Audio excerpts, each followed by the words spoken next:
Les helminthes ou les vers sont des métazoaires, c'est-à-dire des êtres pluricellulaires possédant des tissus différenciés.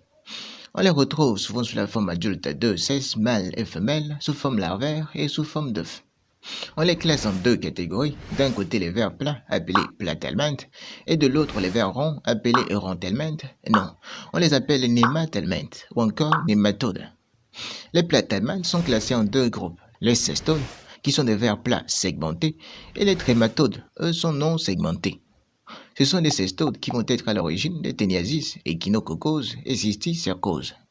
Les trématodes sont à l'origine des bilharzioses et des distomatoses. Maintenant, les nématelminthes ou nématodes. Selon la voie de contamination de l'homme, on distingue les nématodes à transmission orale, les nématodes à transmission transcutanée et les nématodes à transmission tissulaire. Les nématodes à transmission orale, ce sont les ocyuroses, trichocéphaloses, ascaridioses, trichinelloses, toxocaroses et dracunculoses. Les nématodes à transmission transcutanée, ce sont les ankylostomoses et les angululoses. Les nématodes à transmission tissulaire, ce sont les onchocercoses, l'oaose et les filarioses lymphatiques. Salut et bienvenue dans Médéo pour cette vidéo traitant d'un cours de parasitologie médicale, l'oxyurose.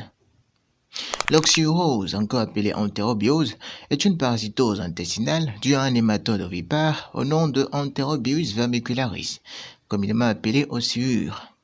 Il s'agit d'une parasitose souvent bénigne, mais tenace, c'est-à-dire difficile à traiter car récidivante à cause de son potentiel de réinfestation.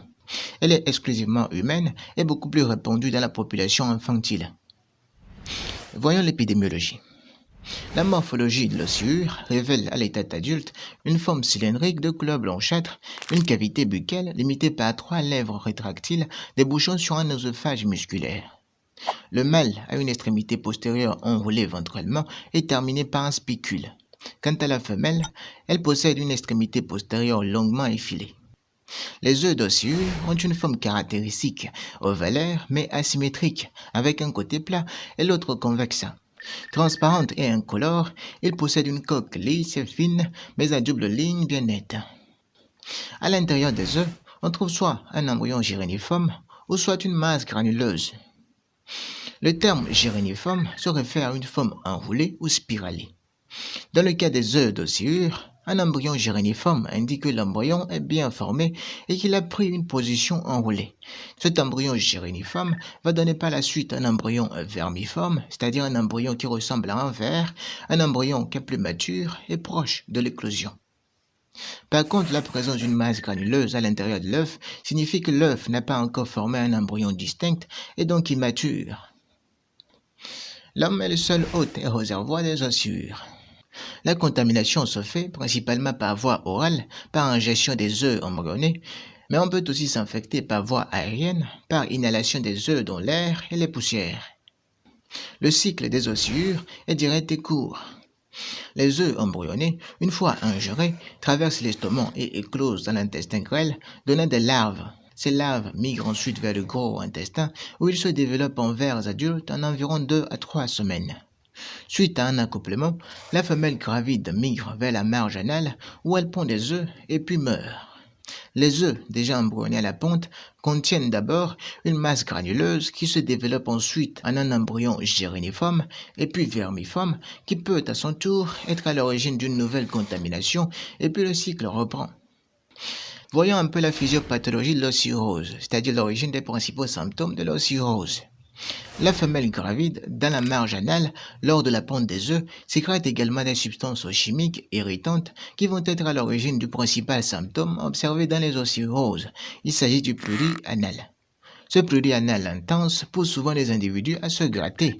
Ce grattage peut entraîner des lésions de grattage, des érythèmes périanales et aussi favoriser la dispersion des œufs sur les mains et sous les ongles, facilitant ainsi l'auto-infestation.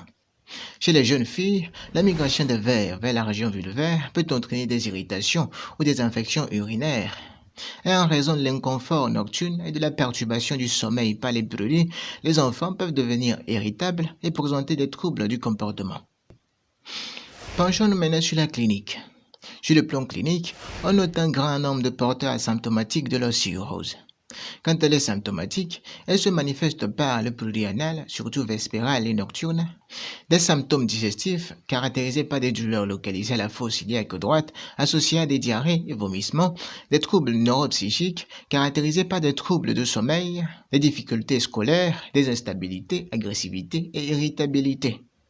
On note aussi des troubles génitaux urinaires caractérisés par des prurites vulvaires pouvant favoriser l'énurésie réflexe, c'est-à-dire une émission involontaire et inconsciente d'urine pendant la nuit chez la jeune fille.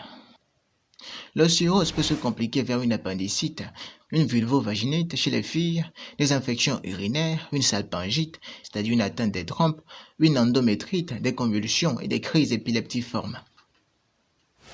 Passons maintenant au diagnostic. Le diagnostic se fait à partir d'un prélèvement obtenu par un Scotch testogramme ou à partir d'un prélèvement de sel. Le Scotch testogramme consiste à appliquer un morceau de scotch transparent sur le pli de la marge anale dans le but de recueillir les œufs d'ossuure le matin avant que le patient ne se lave ou n'aille aux toilettes. À l'examen macroscopique, il est possible de découvrir les femelles adultes au niveau de l'anus ou à la surface des selles. On peut retrouver dans de rares cas les œufs lors d'un examen microscopique des selles. L'examen du scotch collé sur une lame sous un microscope permet d'observer les œufs d'ossuure. Aïe,